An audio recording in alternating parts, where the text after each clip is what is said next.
Muy buenas noches y bienvenidos a una entrega más de la morfofunción del sistema digestivo. En esta ocasión voy a presentar la faringe. Esta es una estructura con forma de tubo, con dos tejidos que está situada en el cuello y revestida de una membrana mucosa que conecta la cavidad bucal, las fosas nasales, con el esófago y la laringe, respectivamente. Por ella pasan tanto el aire como los alimentos, por este sector. Ambas vías quedan separadas por la epiglotis, que actúa como una válvula, cerrando el esófago o la vía aérea respectivamente, de acuerdo al flujo sea de aire o de alimentos. En el ser humano la faringe mide unos 13 centímetros y va extendida desde la base del cráneo hasta la séptima vértebra cervical, como ya vamos a ver. Miren, aquí está la base del cráneo, el foramen magno. Aquí vemos la faringe que se encuentra abierta y aquí vemos una faringe que se encuentra cerrada. De hecho, aquí vemos los músculos y están segmentados diferentes tipos de músculos que conforman la faringe. Como habíamos dicho anteriormente, la faringe iba desde prácticamente la base del cráneo hasta la sexta o séptima vértebra cervical, a lo que correspondería estar delante del cricoides. En este sector, más o menos, 1, 2, 3, 4, 5, 6. Entonces, más o menos en este sector cambiaría de ser ya laringe a comenzar a ser el esófago. Y obviamente está ubicada delante de la columna cervical. Vemos en esta radiografía como toda la parte aérea que se pinta es la nasofaringe, orofaringe, laringofaringe y el inicio del esófago. Aquí podemos ver también otra imagen que es como la radiografía a la que habíamos visto, pero en un esquema en el que podemos ver que se encuentra delante de la columna cervical. La laringe y la faringe se encontrarían en tres espacios: nasofaringe, orofaringe, laringofaringe, y la laringofaringe conectándose con el esófago por detrás del cricoides, que correspondería a la vértebra C6, C7. En este caso, aquí podemos ver una faringe ya en un organismo ex vivo, en el que podemos ver la base del cráneo, la musculatura abierta y en una visión que en este caso es postero-anterior, en el que podemos ver algunas estructuras, dentro de ellas las musculares. Obviamente hay raíces nerviosas, venas, arterias que pueden estar dentro de este sector. Vemos inclusive el paladar blando, la base de la lengua, la epiglotis y ya lo que correspondería al inicio del esófago. Continuando entonces, podemos decir que la faringe es un órgano muscular y membranoso que se extiende desde la base del cráneo, otra vez delimitado por el cuerpo del esfenoides. Aquí este es el cuerpo del esfenoides, delante de este se encontraría el cuerpo del esfenoides. La apófisis basilar del occipital y el peñasco, que se encuentra ya en estos sectores laterales, hasta la entrada del esófago, que corresponde con la séptima vértebra cervical. Se encuentra sostenida por una buena masa muscular, que es todo este sector de músculos constrictores, y además con alguna cantidad de músculos que son los que le sostienen a toda la estructura del cuello y a la base del cráneo. Aquí podemos ver ya la diferenciación en cuanto a rinofaringe, orofaringe e hipofaringe o laringofaringe. Iniciando con la nasofaringe, podemos decir que esta se encuentra posterior a la cavidad nasal. Vemos cómo van apareciendo los marcadores en este gráfico de aquí, pero sin embargo también está señalizada en el gráfico superior para esquematizar de qué parte es la que estamos hablando. Termina en el istmo faríngeo, que se encuentra estructurado por el velo del paladar, los pilares y la pared posterior de la faringe. Se encuentra por detrás de las coanas. El techo es el cuerpo del esfenoides y la porción basilar del occipital. Como vamos a ver aquí, sabemos que es del esfenoides porque vemos el seno esfenoidal y esta sería la porción basilar del occipital. En esta se encuentra la amígdala faríngea, que va a ser parte del anillo de Waldeyer, y además podemos encontrar la trompa de Eustaquio o la salida de la trompa de Eustaquio, que comunica el oído medio con la faringe, con la nasofaringe. La bucofaringe, como vemos que está graficada justo por debajo, ¿sí? Y tiene las siguientes estructuras. O se encuentra en este sector, obviamente del velo del paladar a la epiglotis, como vemos aquí los marcadores. Detrás del istmo bucofaringeo, miren dónde está el istmo. Lateral a los pilares del paladar, pilar anterior, pilar posterior, que es en el intermedio vamos a encontrar obviamente la amígdala palatina. Se encuentra por debajo la lengua, ¿sí? Todo lo que es por encima va a ser bucofaringe. Y obviamente vamos a encontrar el anillo de Waldeyer linfático conformado en la orofaringe por la amígdala palatina y la amígdala lingual, además de otras que ya vamos a ver. Se completa con la amígdala faríngea, que antiguamente era conocida como adenoides. Aquí en este gráfico podemos ver tres sectores. Primero podemos ver cómo se ve cuando una persona abre la boca y se ve la orofaringe hasta el istmo.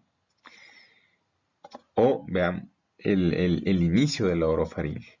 En esta, en algunas personas, se puede ver hasta la parte posterior de la orofaringe, en la que se distinguen el pilar anterior, pilar posterior, pilar anterior, pilar posterior, la amígdala palatina, la úvula, que es, como ya habíamos visto en otros videos, y ya les dejo los marcadores para que ustedes revisen el video de la boca en el que se detalla el paladar blando. En algunas personas se puede ver, inclusive, miren esta maravilla, se puede ver la epiglotis. Entonces aquí podríamos ver la orofaringe directamente sin hacer una laringoscopía. En este sector podemos ver un detalle un poco más cercano de lo que sería la nasofaringe y todas las estructuras, sobre todo el orificio faringotimpánico y la amígdala faríngea.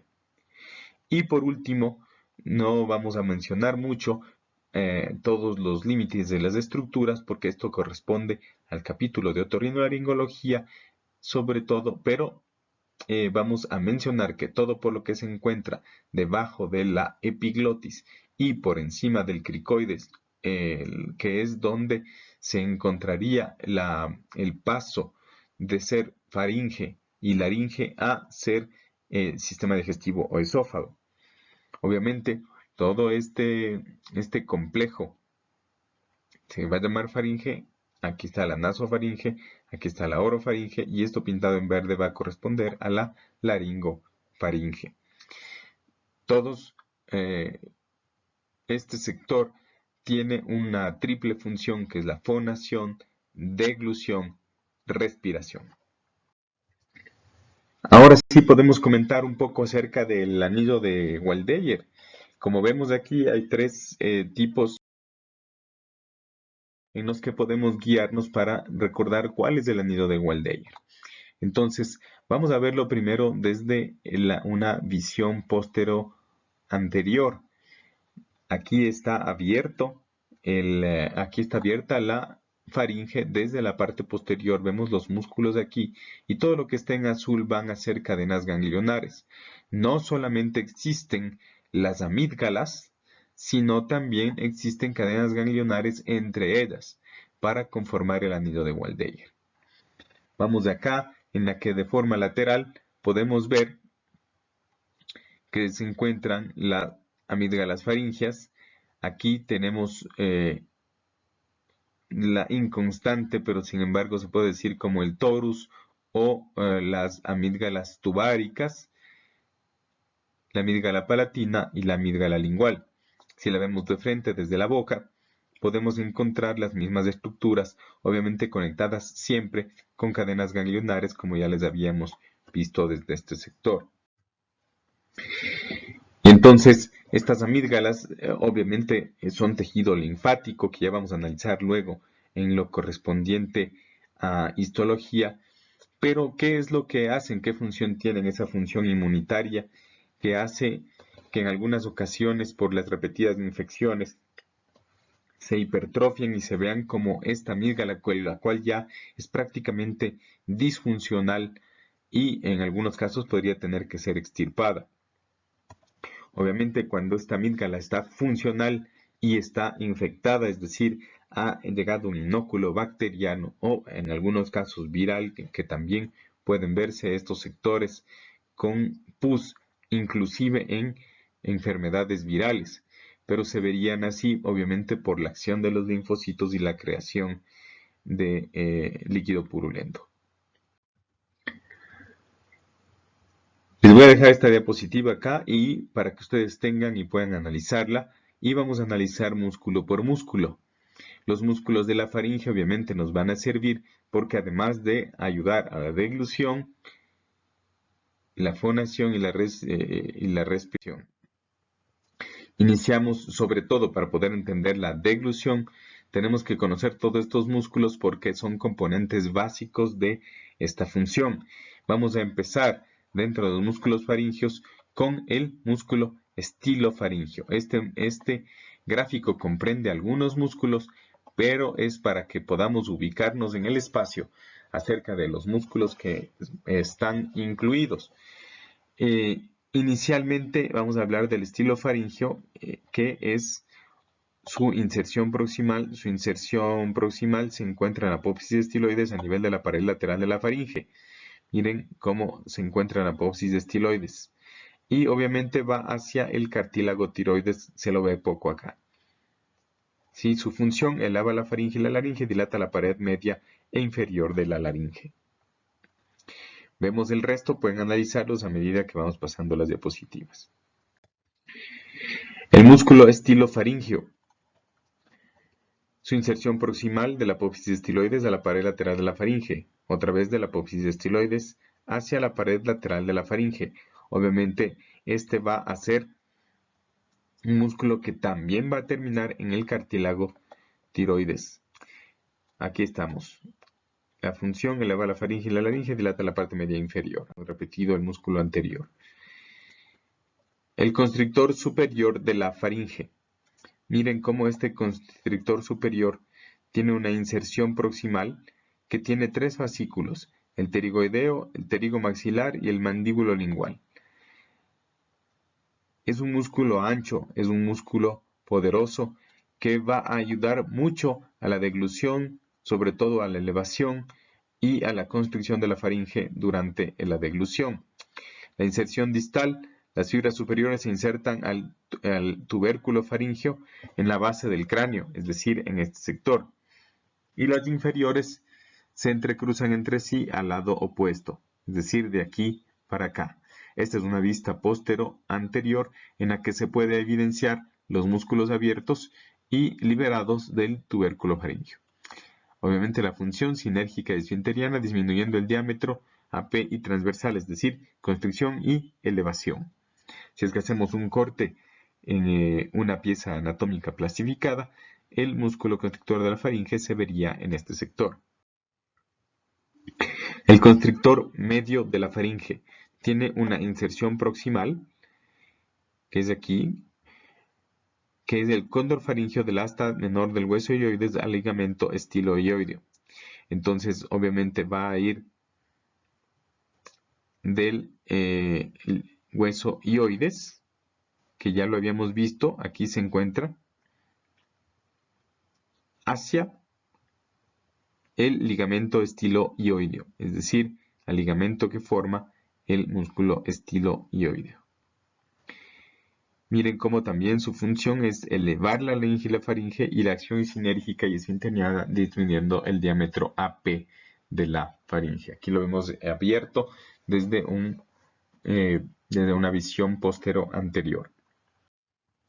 El constrictor inferior de la faringe, como vemos aquí, entonces su inserción proximal en dos fascículos, el superior tiroideo de la porción superior del cartílago tiroides y la inserción distal en el cricotiroideo o cricofaringeo.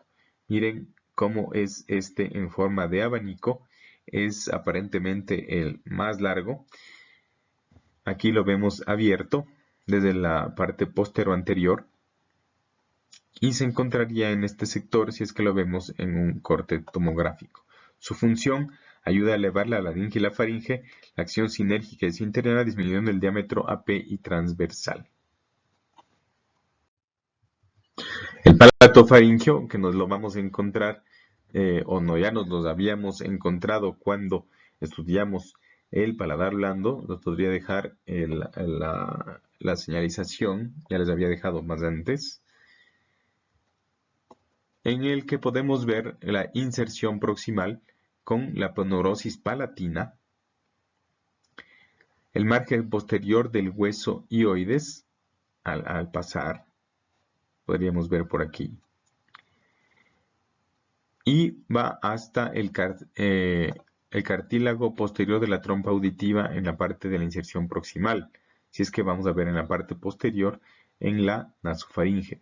La inserción distal en la pared posterior de la faringe, ¿sí? Y en el margen posterior del cartílago tiroides. Aquí está el cartílago tiroides y el margen posterior. Entonces, aquí está este músculo. Si lo vemos en un corte de una pieza anatómica plastificada, lo veríamos en este sector, que sería el cartílago tiroides. Su función: elevar la faringe y la laringe, el constrictor del istmo faringonasal. Por último, el salpingo faríngeo, hablando de que el origen es el borde inferior del cartílago de la trompa auditiva, y la inserción en la fascia faringo-basilar. Eleva la faringe y abre la trompa auditiva durante la deglución. Eleva la faringe y abre la trompa auditiva. Sería bueno que ustedes revisen el capítulo de deglución para que complementen el estudio de este sector que nos interesa bastante, y estos músculos que nos interesan bastante, sobre todo por esa función. Aquí les dejo un resumen en el que pueden evidenciar los músculos constrictores de la faringe y algunos de los otros músculos que no se encuentran al interno, sino hacia externo, para que tengan la relación con la base del cráneo, con el cartílago tiroides, con el hueso hioides y con el cricoides. También este sector de la mandíbula ha sido separado en este gráfico para poder evidenciar la mayoría de músculos que hemos conversado hasta el momento. En cuanto a la inervación, la mayoría de músculos, como ustedes ven, están inervados por los pares craneales 9, 10 y 11. ¿Sí? 9, 10 y 11. Pero la mayor parte viene de las ramas del glosofaringio, sobre todo para lo que sería los músculos constrictores de la faringe y los músculos que van a estar involucrados dentro de la deglución. Aquí vemos unas ramificaciones del glosofaringio y vemos que el glosofaringio no únicamente está conectado con este sector de la lengua y la faringe, sino que también tiene sus ramas autonómicas hacia otros sectores del sistema digestivo. En cuanto al riego sanguíneo, todos estos músculos tienen una irrigación un poco entrecruzada. Aquí vamos a ver algunas de esas arterias que van a estar irrigando. Obviamente las venas van a acompañar en el retorno de la misma manera y con los mismos nombres. Aquí vemos la arteria facial, la arteria faríngea ascendente, que va a estar involucrada en la irrigación de todos estos músculos faringios o sus ramas, la arteria lingual, que también va a estar involucrada, la arteria palatina descendente, vemos que son ramas también de la arteria maxilar interna, como se les nombra acá. Obviamente las ramas de las arterias tiroideas también están involucradas en este sector. Está la tiroidea superior, tiroidea inferior, miren cómo da ramas también para el músculo constrictor inferior de la faringe.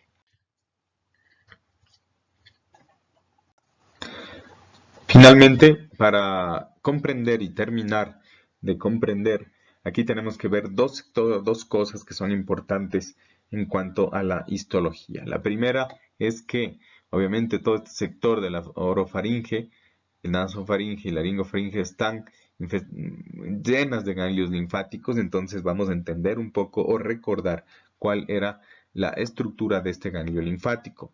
Entonces aquí vemos un ganglio linfático dentro de, con una tinción específica para poder evidenciar las zonas más externas de las internas, que en este caso van a estar disgregadas entre linfocitos T y B. Pero lo que encontramos en general es que obviamente hay vasos linfáticos aferentes, hay un endotelio linfático, dentro de este existe un seno capsular, existe un seno medular, existen los cordones medulares y obviamente hay vénulas al interior. En el centro está el folículo con el centro germinal donde se encuentran los diferentes linfocitos. Aquí entonces encontramos estas trabéculas, que son estas que están en este sector de aquí, ¿no? En el que se puede ir evidenciando la estructura que les estoy haciendo ver en este momento. El seno subcapsular, obviamente, es este de aquí, ¿ya? Y el seno medular, que está en este sector, que correspondería a estos sectores de aquí. ¿Por qué vemos esto? Obviamente porque existen las amígdalas palatinas, linguales, y las amígdalas faringeas, que son parte del tejido linfoide del anillo de Waldeyer que habíamos conversado. ¿Qué tenemos aquí? Que existe un epitelio escamoso, varios folículos,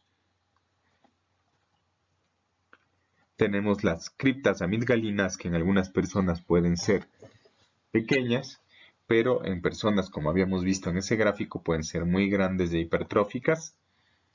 Y vemos estos sectores que se llaman hemicápsulas, que son como indentaciones que hacen que se sustente esa amígdala en ese sector.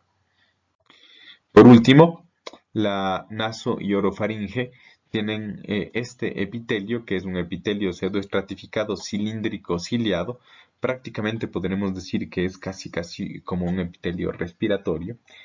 Y detrás de ellos tenemos grandes masas de tejido linfoide que obviamente van a formar parte del anillo de Waldeyer.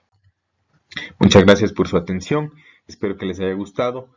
Les dejo algunos links para que ustedes puedan ver otros videos si es que les parece de utilidad.